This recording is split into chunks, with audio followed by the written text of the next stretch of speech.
Welcome back to another episode of Waterproof Records. Today, I welcome in studio my guest, Kira Roessler. Kira Roessler is a legendary bass player in bands like Black Flag. She formed Dose with Mike Watt. And now currently, Kira is releasing her own independent solo music. She just recently released an album called Enigma, which we're going to talk about today. But of course, we're going to go back to those early days, the 1970s, early 1980s in the LA punk scene, so we can hear her perspective about what was going on and how it influenced her music to this day. And of course, what was her waterproof record? With all that she has done in her career and what she's up to now, I cannot wait to have this conversation. It is time to talk to Kira Roessler. Let's go. Things are gonna change, I can feel it. If this gonna be that kind of party, I'm gonna... Waterproof Records. Waterproof Records. Waterproof Records with Jacob Givens. If this is your first time tuning in to my show, I'm Jacob Givens, the host of Waterproof Records, where I dig into the albums from my youth, but I also welcome my guests onto the show and ask them about those influential waterproof records that changed their DNA at a very young age. And that's why I was excited to welcome my guest on today. But before we sit down and talk to her, I'm going to tell you about DistroKid. DistroKid.com/VIP/waterproof. That's my special Waterproof Records link that saves you 30% off you use it. So go click on that link and you can upload your songs, and they're on streaming everywhere, and you'll be saving 30% off your first year of uploading that music. So take advantage of my link, distrokid.com/VIP/waterproof. It'll save you 30%. I use it and you should too. Okay. I've been really looking forward to this. We've been trying to get this set up for quite some time. So she made it all the way to my studio. Kira Roessler, welcome. Yes. Thank you. Thank you for having me. I'm really glad to be here. Yes, I'm so grateful that you were able to come out so we could have this conversation in person. And right. Well, we need to dig in deep, I'm hearing. That's right. We have to. That's what it's all about. To do. Well, one of the things that you're here about is you have a new album of solo material, Enigma, that just released recently, right? Super proud of this new record. I really am. I just feel like it came together. It has a real cohesive band behind it, you know, these guys I've been playing with, and so the recording of it and everything has a real cohesive sound. I feel like, you know, I did for many years, I was doing virtual band, like sending files around and building songs and stuff. I did it a lot in my room. I still do a lot in my room, but also didn't collaborate with people in person. And this record, we because we had formed a band after the last one to do some live gigs, we went at it totally differently and recorded it live. I'm just really happy with how it came out. Yes. I've listened to it once or twice, and it has, you know, what's so cool is that innovative bass jazz influence is there, and it's signature to you, you know, things that you can hear on Dose and all the way through just to what you bring to bass players and to the bass playing community. And so I think that's a pretty cool thing to, you know, pop on your solo record and be like, yep, that's Kira Roessler right there. Well, developed this sort of two bass mentality for over the years, and what's cool about this one is I take the second bass line now, and Paul gets to make a pianistic version of it, so he's kind of doing this back and forth with me as if he's the other bass player, but he's doing it on piano, and I feel like it works really well. We have a process of how we put these songs together, and he's just gotten really great at incorporating the interplay that is so central to my songwriting. You know? Wow. So it's your brother. It's him. You guys are partnered up. I've known him since the day I was born. Who knows you better than your brother, right? Yeah, right. And has been there with you along the entire path through the punk rock scene from the days of your youth. So I would imagine you have a great shorthand with him in terms of like when you're communicating and writing music. It took a long time because we didn't necessarily collaborate. Right. I was in his bands, and he, I was in other bands, and we were doing it, and we were in bands together a little bit, but this idea of really having a way of building music is relatively new. You know, over the last, I say new, over the last 20 years, it's turned into a shorthand, as you say. But it's taken a long way around to get there, really, because his musical background is so different than mine, and because there were times when he was like, "Well, you're not a real musician because you have a straight job," you know, and he was the real starving artist type, you know. Right. And but we've come to a place where it's very organic now to just. You know, I come with him with a song, you know, and he helps me take it to the next level. Same with my drummer, Dave Bach, who is amazing, has so much diversity. The guy tours with the Avengers, right? And then he also does this very delicate work with me. He just has a huge range. And I can go to him with a song and he will collaborate with me. That's just awesome. I'm so lucky. Yeah, built a very cool community. And this really, so your first solo release in 2021, Kira, that comes out of, you know, you're making songs in your room and you decide it's time to put these out. Well, Paul told me it was time to put them out. It was really him that suggested that I put a bow around some of these. And he's working at Kitten Robot Studios, which now had a record label. So he had an idea of how we could actually accomplish this. So it was really his push. But as I said, we've had this you know, sort of virtual band with this guitar player who lived in Cleveland until he died a couple of years ago. He is Enigma, by the way. The record is basically dedicated to my good friend Glenn Brown, who was my guitar player from my first band, Wax, all the way through to this virtual band and sending things back and forth. And then when I lost him, it became time to pull something together in honor of him when my other friend pushed me into putting out another record. Well, I'm glad we know that story now. It makes that record even more meaningful to know that very really meaningful to me. He actually, we two of the songs he plays on because we had demos of the songs and we recorded it to him. That's great. With a click track so that we could have him appear on it. So it really was important to pay tribute. Yeah. Well, it's very special. And I would imagine that once, you know, your brother encouraged you on Kira to put those out, and then did that lead to performing them live? And then that's what really spurred on this band? That's what formulated the three-piece band that really feels like it... it's become very cohesive, and it surprises me. We're all super busy in it, and then we don't get to spend a lot of time together. Yeah. But there's this, what we know, we have this thing, and you know, I plan to try to put together some shows very soon. I've been working on this project, trying to finish this project, and that's my next project, is to get some shows going. Yeah, that's great. Yeah. So let's go back to young Kira, childhood. Kira. You were born and raised Connecticut, correct? I was born in New Haven, Connecticut, but I only lived there till I was 8. Okay. And then we moved to the Caribbean for a few years, and I went called Curacao because my dad wanted to become an underwater photographer. And then we lived outside of San Francisco for a while, and then lived in LA most of my life since I was in junior high. So young Kira in Los Angeles after traveling the world is going through puberty. Yeah. And had listened to, you know, top 40, you know, whatever was playing on AM radio for a long time. You know, that was my only source of music until this friend handed me a cassette.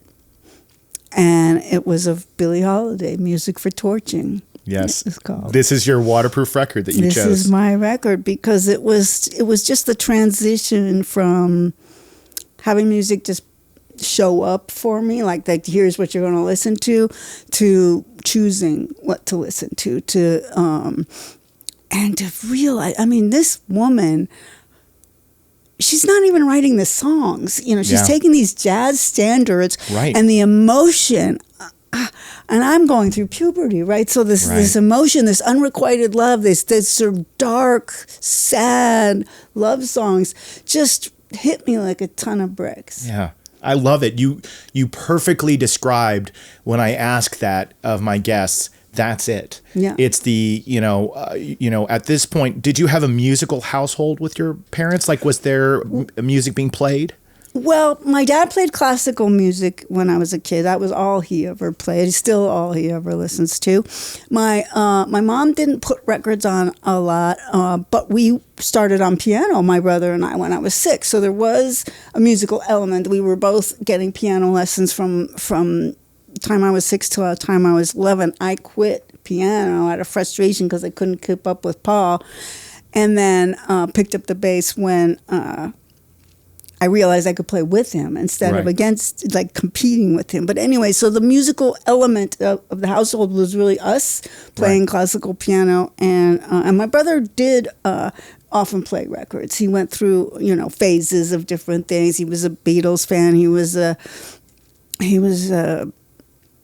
I guess around the time he got into prog rock was when I had to split off and get into my own music. I took a right turn there. Yeah. Where was your right turn? Where did my you right head? turn went, Billie Holiday I was exposed to early, and then a couple of years later, it's Bowie and the Rolling Stones, and that, more rock and roll and more. I mean, Bowie just reflected this sort of weird ass person that I was that didn't fit in with anybody perfectly. He was androgynous, and his music was weird ass, and I was like, but this first record just was the starting point. It was it became something that still to this day is so important to me about music, which is you got to feel something. Yes. I'm not going to feel anything if you guys aren't feeling anything. Right. I'm not interested in music that doesn't express anything. You can express any emotion you want, but if you got nothing, I've got nothing. Right, right. And those Torch songs, there is something special when done right, because I was raised on similar types of things. My mother would play, Willie Nelson's Stardust, right? And that's an example of an album where these are all these, traditional standard songs that I would grow up listening to. And if the singer takes these pieces and really infuses themselves and their passion into it, you know it, you can feel it. You can feel it. And she had this way, I think that at the time, she went through Prohibition. She went through singing table to table, and she would get bored, so she would do variations on songs, right? So she really learned how to make her version, be hers. She had experience just working in clubs, just working.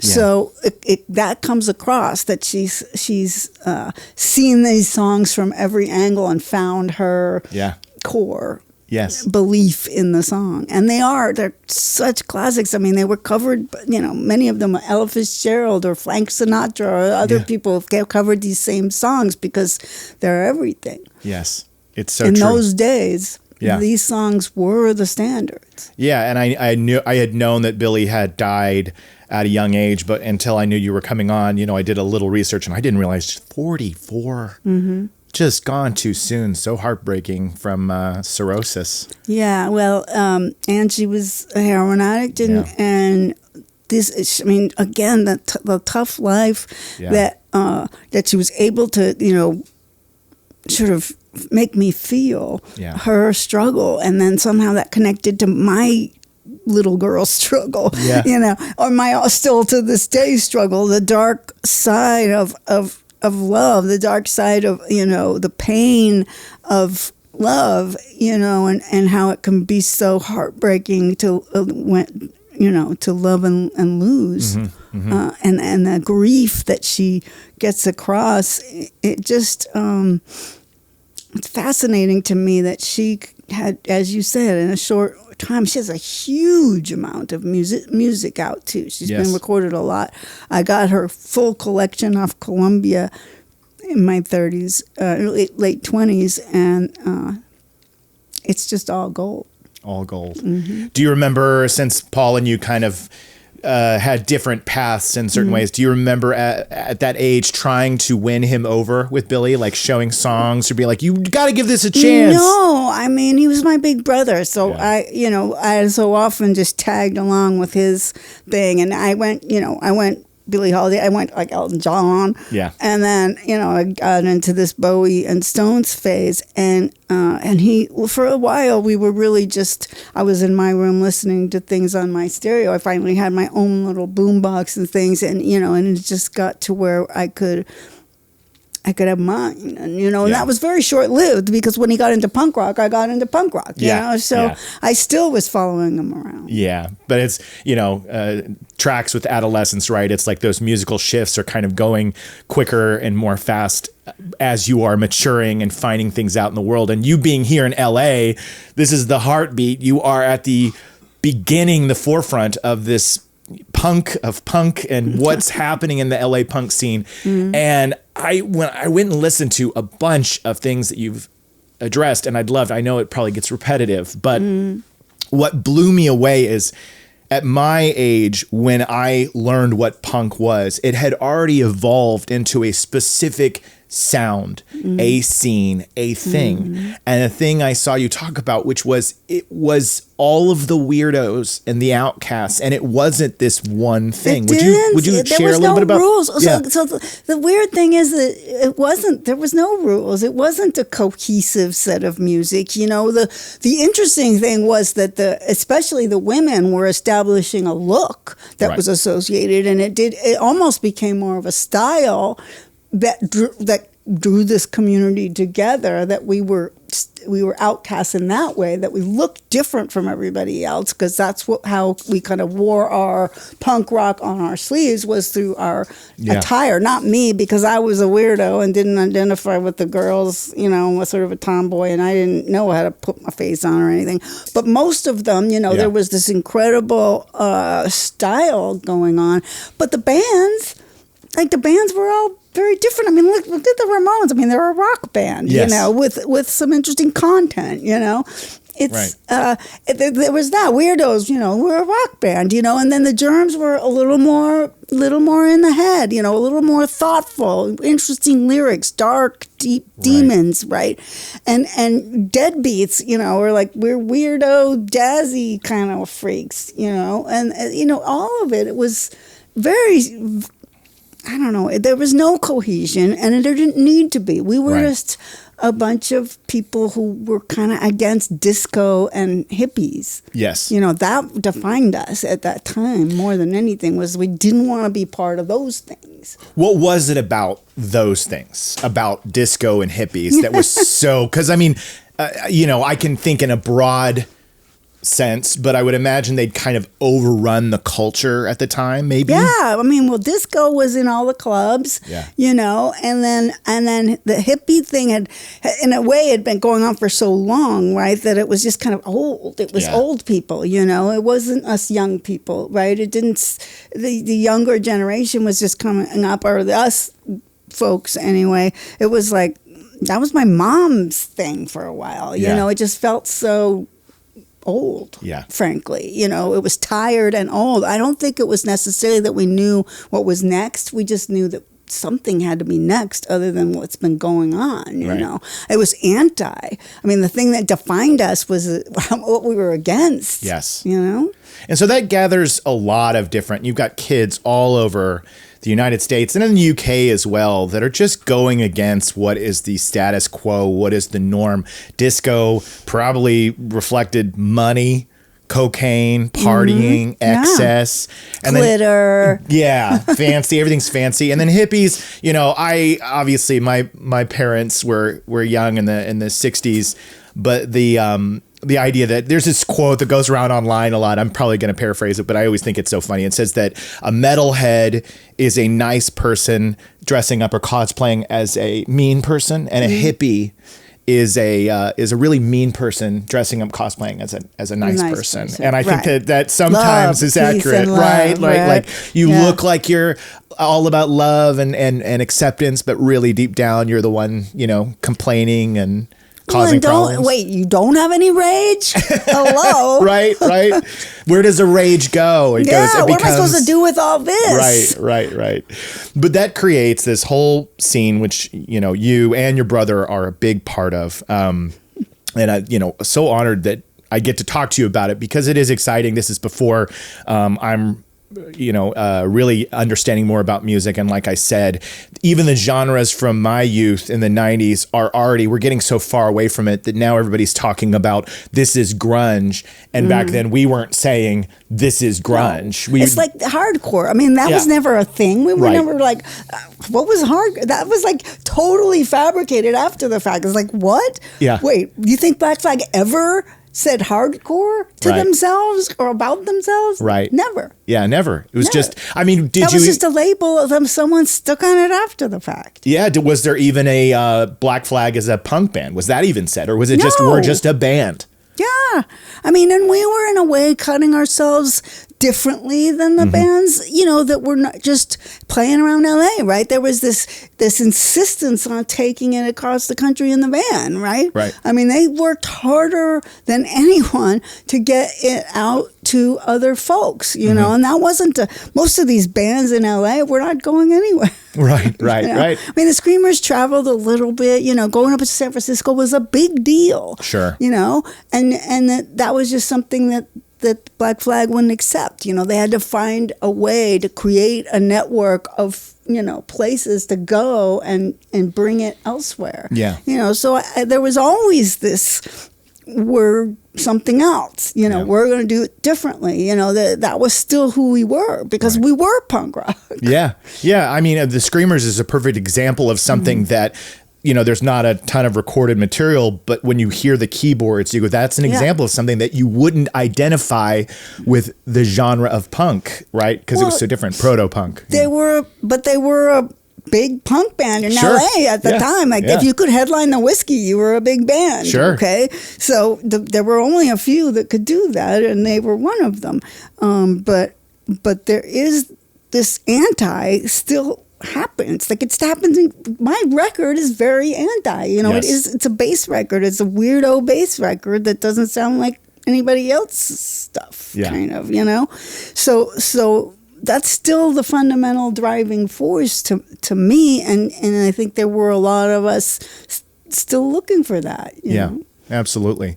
So let's go back just a little bit to that time period of joining Black Flag. I believe you were going to school at the time. I was 3 years into a 4-year degree at UCLA. Yeah. And you were playing with other projects that didn't have, the need for you to take time and travel and go on the road, but Black Flag did. Yeah. So you had to adjust your studies. Well, actually, they kind of adjusted to me, sadly. Really? And it didn't end up being a very great thing. But no, when I joined, I mean, they literally said, do you want to be in the band? And I said, well, I got to finish school. And, so if you're willing to help work around so that I can do some school and then I'll take quarters off to go on tour, So they did work around me. As a result, we ended up doing some really stupid touring, like in dead of winter, for example, because of my school schedule. Well, you made it through. Barely, man. There were times where we contemplated death. It was 65 below wind chill factor in Canada, and we had a van that was not sealed. That did not have a plug. They were like, "Where's your plug to plug it in?" It did not have that. Wow. We were scared a lot of the time. The band that was traveling with us seriously talked about giving it up. It was a really rough tour. Our equipment was frozen solid in the van. And my guitar felt heavy and weird, and we were afraid of unwrapping the cables because we thought they would break. I mean, it was really dumb. Yeah. Well. And we did it because of my school schedule. So, but yay me! I got to finish school. But they were willing. But this time period. But punk isn't necessarily a thing. It's the weirdos, the outcasts, dressing a certain way, bringing a fashion. And then I heard you share a little bit about, pogo dancing.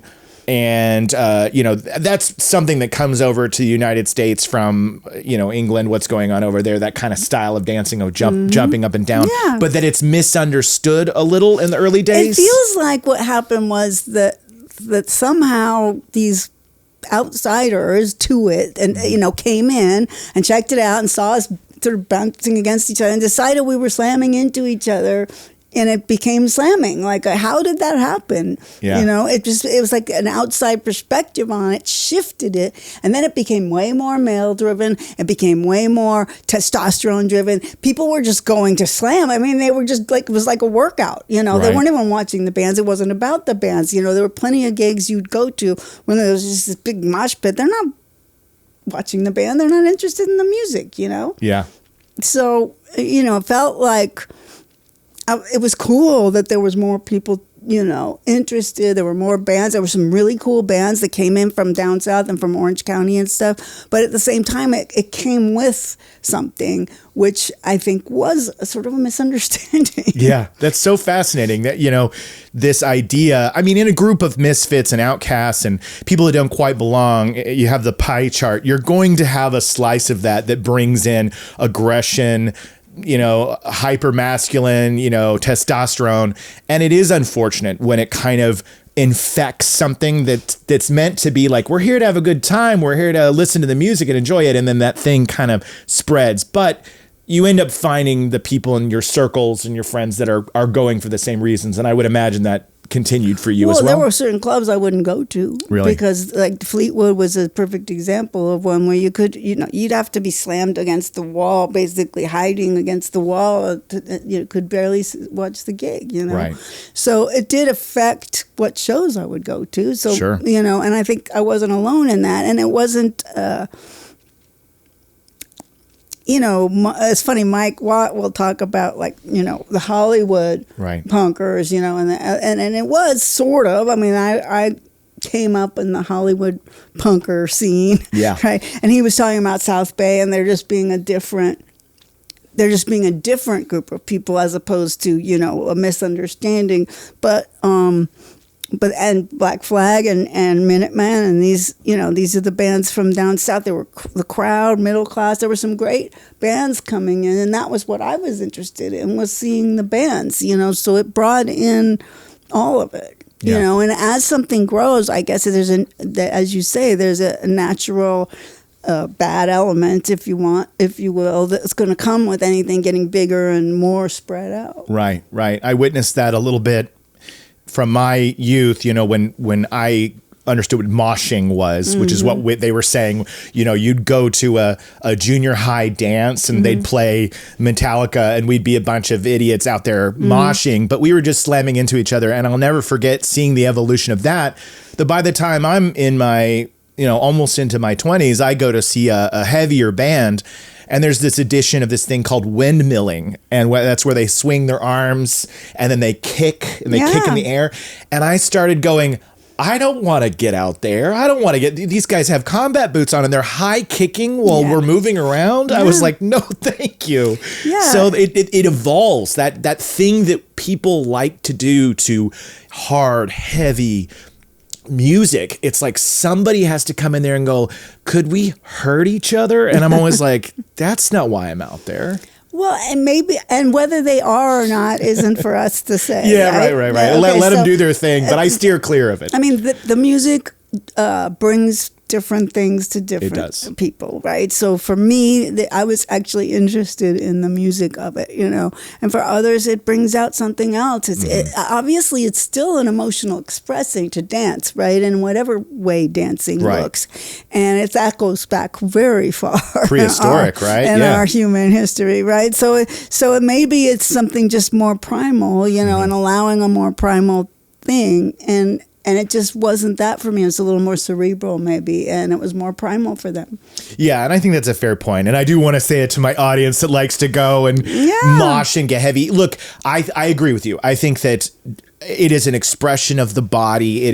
Music does different things to all of us. And you listen to everything from classical to jazz to country to new age to get a connection to your spirit and do something with this physical form that we have. And sometimes, like we talked about earlier, hippies are pretending that they don't have any rage or things inside of them. And doing something like that is a way to deal with aggression. Yeah, and not anger. everyone's going to be in the band, right? Right. So they need another outlet. I always say to people who are struggling, you need something, some way of expressing the feelings. Why art, whatever. There isn't a right way, but you can't just hold it in. Yeah.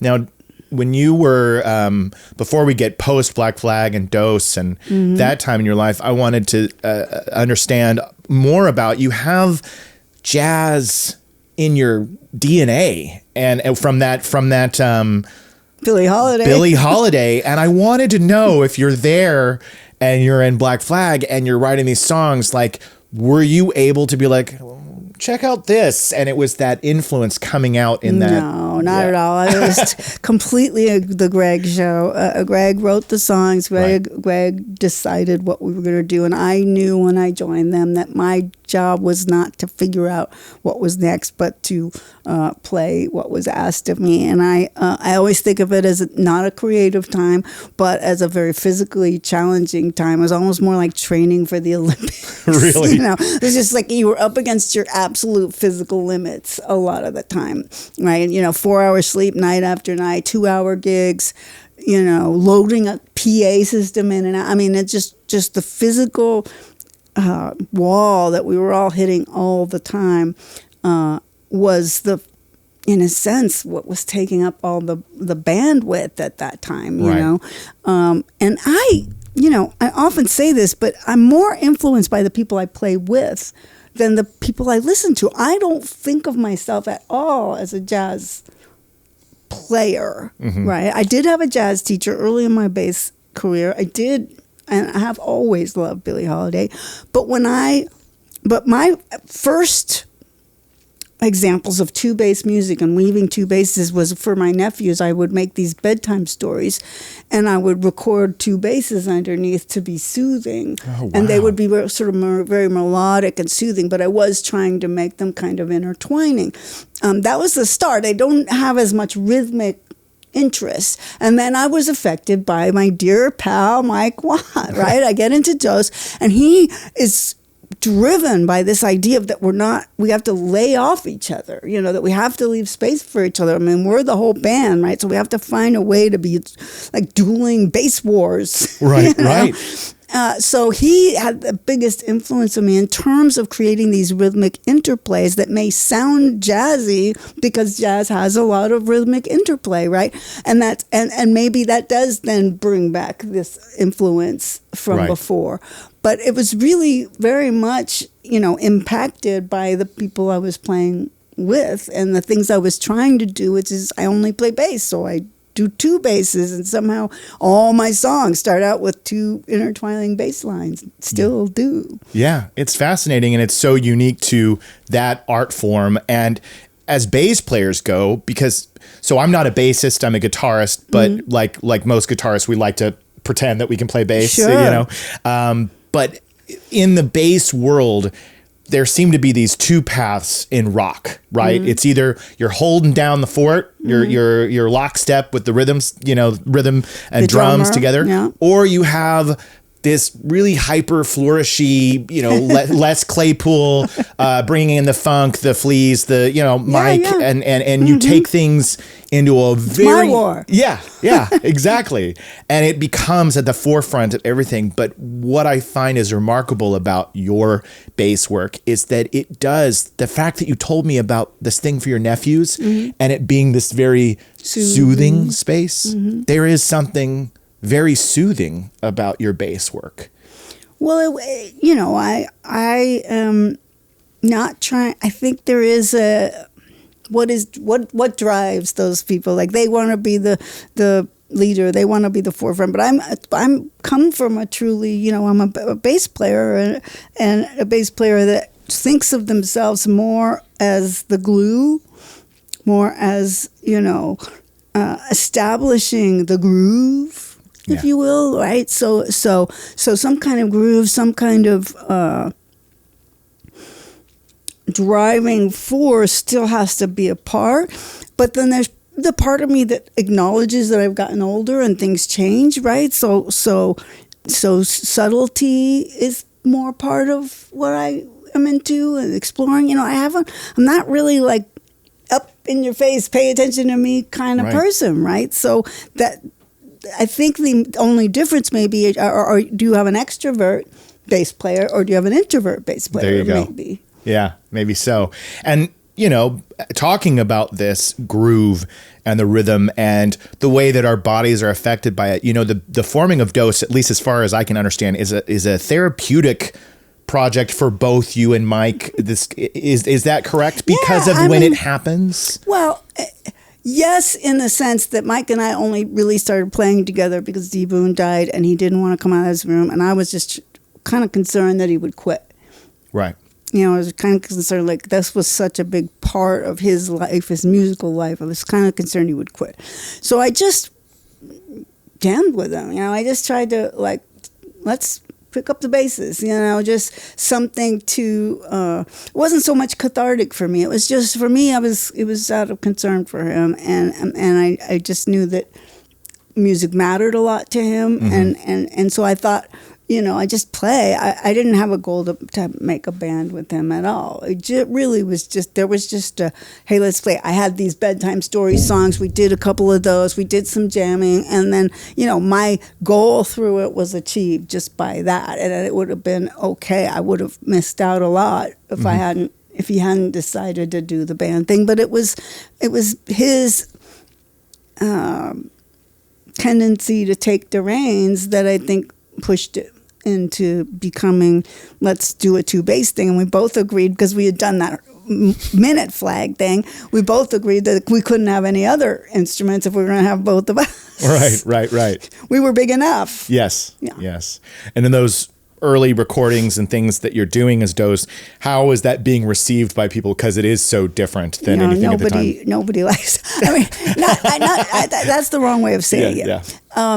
There's a lack of identification with Dose in a lot of cases. I would go on 4-day weekends with Firehose on tour, and we would try to open with Dose. And then Firehose fans weren't necessarily loving Dose. Every once in a while, though, you'd hit the right crowd, and you'd have these amazing moments where you could hear a pin drop. Wow. And you had that sort of silence going on. You could tell that people were really digging in, but most times people just talk over it, know. And I got to tell you, there's something special about when they talk over your singing while you're singing and you can hear it. There's something really special about that experience. Yeah, for sure. As many musicians have experienced on the road, being out there, putting out new, different experimental types of music.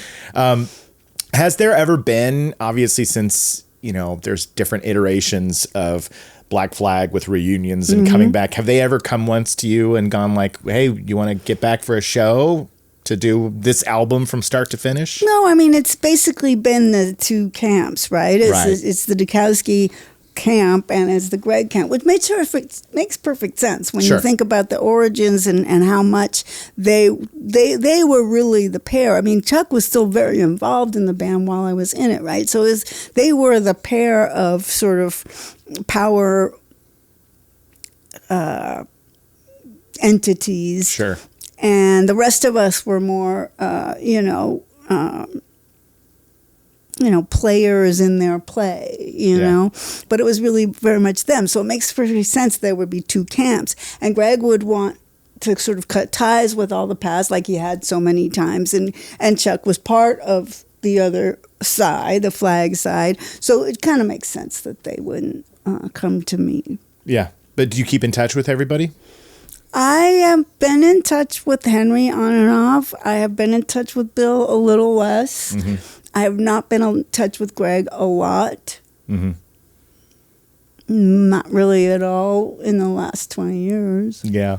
Well, I heard you on another interview talk about how they were asking you about, the time that you were in a relationship with Henry Rollins for 6 months, I think, roughly. But I thought it was interesting how you described him as funny. Oh, yeah. He has a great sense of humor. If you've seen his spoken word stuff, he's just, what attracted me a lot to him was his sense of humor. And I always felt like the fact that he was a singer in a band made it almost was the exact opposite of who he was, because he's not someone who wants people in his face, but then there he is putting himself with Right. people in his face, right? So that the anger and the fury of that situation creates this idea of who Henry is, right? But I always felt like there was a very humorous guy in there. Yes. Yes. Yeah. When I was a kid and I saw him on MTV, he intimidated the hell out of me whenever I saw him in anything. But I have heard such great stories. I had a guest on the show here, Kevin Martin. He's the lead singer of Candlebox. And he had this great story about how he saw Black Flag when he was a kid and he got down there on the ground, he got knocked down off the stage and Henry helped him back up again. And then years later, he was on the road with Henry and he reminded him that I was that kid at that show, which so it's interesting about how we will be experiencing a personality or a type of person because of what we get to see of them. Sure. Whereas if you have a relationship with the person, it's totally different. Sure. Like many of us, there's a tortured soul in there too, Sure. but that doesn't mean that that's all that's there, Sure. and the tortured soul does sometimes take the forefront and does become what a lot of people see. That happens to many of us too. Yeah. Yeah. Did I read correctly that your first time playing at the Whiskey A Go Go, you were 16? I was 16. Yeah. 16. My band Wax. Paul Yes. was playing drums. Uh-huh. My friend Glenn playing guitar and wrote all the songs except the ones I wrote and screamed over. And a friend of my brother's, William, on vocals. Yeah. That's amazing. 16 years old. 16. How did your parents feel about this rock and roll lifestyle at such a young age? They were gone. We were not at all abandoned, but Paul Busy. turned 18. My mom moved away from Los Angeles, and I basically told her if she made me go, I would run away. Okay. So we came up with this arrangement, Okay. which was Paul was 18. I could stay with him as long as I went to school and was a good girl, basically. And Paul would be able to be the arbitrator of that to her. Yeah.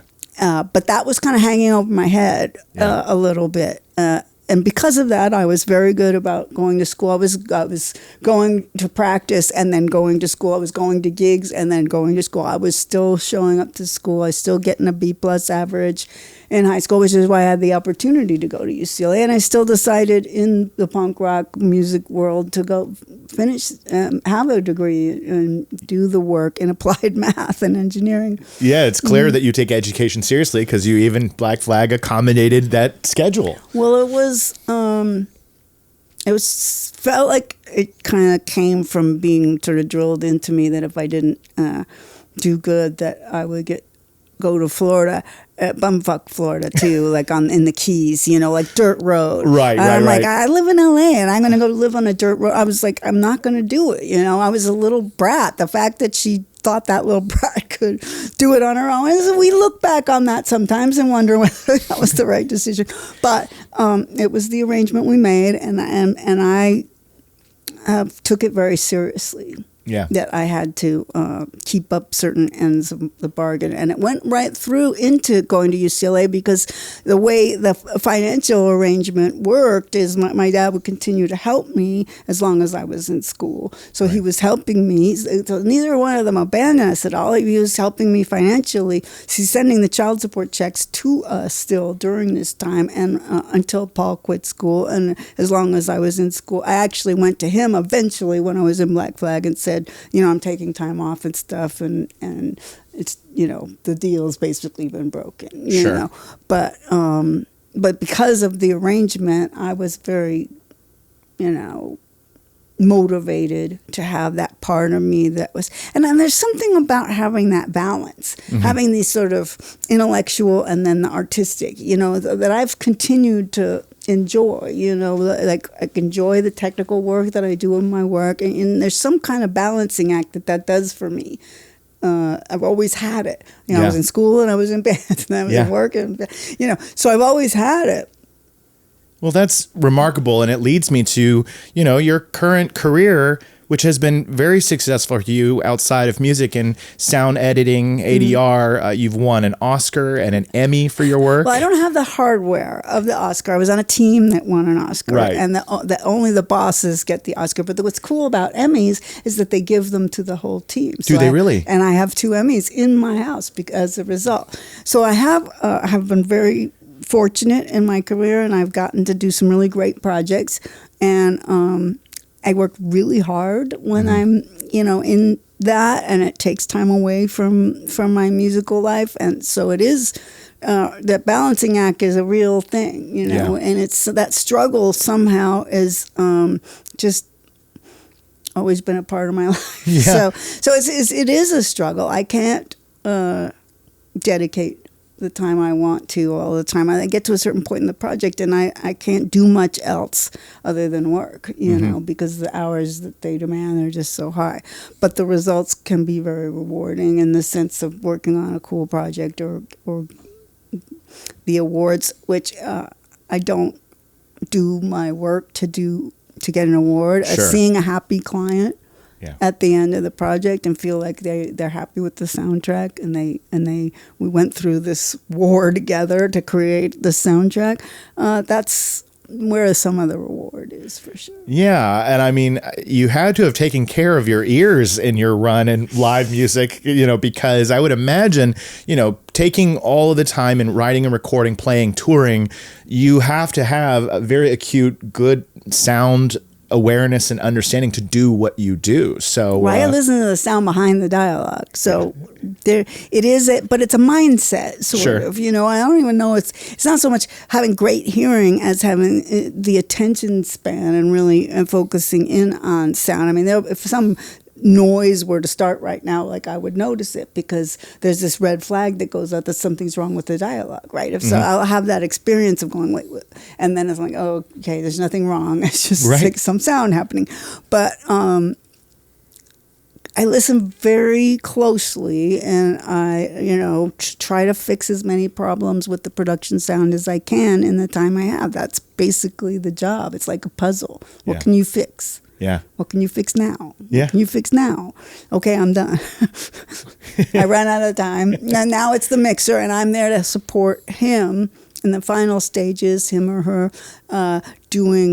mixing all the things together, the music, the sound effects, the dialogue, all together in the end part, which is a part of the project I'm in right now. Yeah. Which is extremely demanding in its own right, because you have to all be present in this pretty loud environment, right? You can imagine you're in a theater environment, you're hearing the music full on, and it's all day long. Right. 10 hours a day. Yeah, well, but you said something that made me think, and I mean, I'm going to say this to my audience, and you're like, you've never thought that before, but hearing as one of our senses, it would make sense that, a sommelier develops an ability to taste a glass of wine and know what region, and our eyes, you could see a magic eye painting where you stare at a certain way, and you're challenging the sense to push beyond the default setting, right? Right. A person who reads Braille is forced to bring their sense of touch to become in a place where I touch it and I don't understand. Well, they've advanced their senses to a place beyond. It's attention. It's attention to that. It's attention to this. Yeah, it is. I think it is more about the skill of weeding through the things you're not supposed to pay attention to for that moment, right? So it's a focus. Yeah. That's what that's exactly what was fascinating me, is that the ability to hear that the bulk of the population only needs to be able to hear what is immediate. And for those of us who are drawn in, we go all the way back to Billie Holiday, and we go back into these senses of ours that lead us to love music, to be passionate about it, to write it. That is really what's at play, I think, is that your ears are consuming sound in a way that not everybody else experiences sometimes. Well, it is connected. It's connected to my heart. It's connected to my mind in a very specific way. It's true. I have a very reduced sense of visual stuff. Like I like visual art is like creating anything visually like cool is totally beyond me. Like I just I have nothing for you. Like when I have to do something like come up with a video or something, or I once I put together this video for my first record called The Ghosts, and I had to really sort of work super hard to imagine something visual. Right, Because right. it's just not part of my everyday life. I mean, of course I can see, right? But I don't have that evolved sense of seeing the way a photographer sees, right? Right. Where everything is sort of framed in their mind, right? Like, so yeah, I think we do all specialize, whether we pay attention or not. Yeah, everybody has their sense, and maybe there's many that never push any of them beyond. But it's it's like when you have a very good meal and you realize that stuff that's cheap and not very good, there's a difference. And Yeah. the same with sound and being able to dissect. You could sit there and play Dolby Atmos for somebody and they would be like, I don't hear anything different at all. It's funny though. I don't hear a really big difference between vinyl and digital. Oh, no, I'm with you on that. Because I mean, I have a tremendous vinyl collection, and it's really just become out of enjoying having the music exist in my hands. Yeah. But when people have said to me that they're like, well, Sounds so much better. it's so much better. I'm like, no, I think it's not. For me, it's just that I love the warmth and the feeling of a needle, and that the lines around this thing are where the sound is. And I would just go with but I have a huge library on my phone. I know. I have it like too. so I have cool. Too. I know. It is It's so so cool. cool. It is so cool. Hey, there's no reason to fight the future and development that we don't have to carry around 1,000 records I don't have to put that in my car. But it is interesting because, I have young kids and they're growing up in a world where you don't have anything to hold in your hand. And we're seeing this reemergence of young vinyl. people going, I want to hold the music. It's interesting. I don't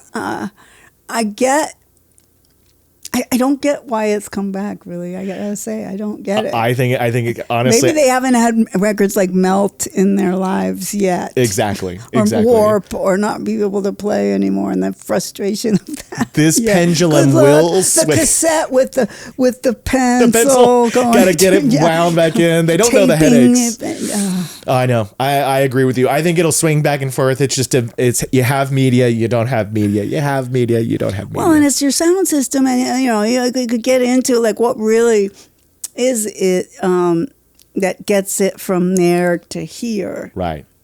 Are you listening on earbuds, or whatever? We process, like I have to have really custom-made earbuds that have more of a frequency range because I can't stand to listen to music that's just all in the high end and compressed like that. Right, I have to hear a little bit more. But you can do the digital format has the bit low end in it if you're interested. You know, get a good way of listening. Yeah. Well, now I kind of want to know what you have so that I can invest in them. There are custom made earplugs. You get the molds made and stuff, and there are more sophisticated. We can talk after. Okay. I'm excited. I don't think I have them with me, but yeah. I actually do have a. I was at a punk, the No Effects final shows, and I got these wonderful ones where they molded it to my ears, and they have the little settings on the inside. So I'll have to show you those. We'll have to talk. Earplugs. Yeah, they're very cool. Ear protection has become more a part of my life, as time has gone on. Yeah. I wish someone had told me that you can hear the bass better with earplugs, and I would have been wearing them during Black Flag for sure. Well, you hear it here, audience. You know now, right? You learn this, but yeah, if you want to cut out some of those highs. Get some good, well-made earplugs. Well, I have loved everything about this, and it went exactly the way that I wanted it to go, which is I really do find when I ask the guest to share those, like you said, you're listening to AM radio, and this is the thing that you discover. It becomes yours. You have ownership of it. And it still means everything. And so I really want to highly recommend my audience to check out Enigma and knowing more of the story about that. And I definitely want to keep my eyes out for any shows here in LA that I could come and see you perform. Yeah. And it really helped kind of tie a string through your musical journey from, those early punk days of a scene that is just not this identifiable thing, and that influence from Billie Holiday that just links all the way to where we are at Enigma, your collaboration with your brother, and just the nuances of your day-to-day life of how you experience sounds. it shows in your music as well. I think, even though they're two different lines, you know. It is all me, you know, and the songs are about my life now and my experiences now, and so it's very tangibly connected because my work is a big part of my life because of all the hours they make me work, and my music, look, it's been part of my life for so long, right? Since I was 6 when I'm playing classical piano, it just stays with me. Yeah. Well, thank you so much for joining me today. It's been a pleasure. Where should we point them to hear your stuff? So Org Music, this record's called Enigma. You can find it online. They'll send you vinyl. They'll send you a CD. They'll do a digital downplay. They'll do anything. You can hold the record if you want. You can do it all. Yeah. You can do it all. You can get it at Org Music and ORG Music. And appreciate you checking out the weird bass music. If you're into bass. Yeah, if you're into bass. Yeah. Check it out. I know there's a lot of people that follow me that are big bass enthusiasts. So I think that if you're not familiar with Kira and Dose and this work, this is definitely something you need to check out because very innovative and very inspiring. I'm sure you could grab a bass player off the street and talk to them about the projects you've been involved with, and they'd be like, "Oh yes, I'm well aware." So, well, thank you so much for having me. Yeah, thank you for joining me. I am so grateful that Kira made it to the studio so we could sit down and have that conversation. And I really enjoyed so much hearing about her journey and her involvement in the LA punk scene and what an important part she played and an influence on bassists and musicians and women in rock. So Kira Roessler, awesome guest, had a great conversation, and really looking forward to seeing what she does with the songs off of Enigma and where she goes next. And I will keep my eye out for any live shows here in LA because I would love to see how she performs these stage, brings the elements of the bands. Her brother Paul, having them be on stage together will be a really cool thing to experience. And I really want to thank you because without you, I cannot make this show anymore. If nobody's listening, then it would just be me putting this out there for no one. But no, there's thousands of you checking out and streaming and listening to the podcast each month. And I want to thank you. So continue to come back for more. If you're new here, I hope you go back and look at the back catalog and look at some of the guests or the albums that I run over. It's definitely been a work in progress. If you go back to those first few episodes, it's a little rough around the edges. But I think now that we're past 100 episodes, I've definitely found my stride as the studio is coming to be in shape and everything's coming together. So stick with me and we'll keep growing this show together. And I'm grateful for you. And of course, I have to thank Pantheon Podcasts, which I am part of the Pantheon Podcast Network. They are the #1 source for your music podcasts. If you've never checked out, they have every genre, every style, all sorts of music podcasts that are excellent. But of course, you know, Waterproof Records is the one that you're going to stick around for all the time. So thank you to Pantheon Podcasts. And of course, make sure you're using that distrokid.com/VIP/waterproof link. Save your 30% off. I'm writing new songs again and I'll be uploading them and I'll be using my own DistroKid link to save myself 30%, and you should too. All right, this has been Waterproof Records. Thank you again to Kira Roessler. Make sure to go check out her music. And of course, tell everyone you know that this is the greatest music podcast in the world. We'll see you next time. Bye. Things are gonna change. I can feel it. If this gonna be that kind of party, I'm gonna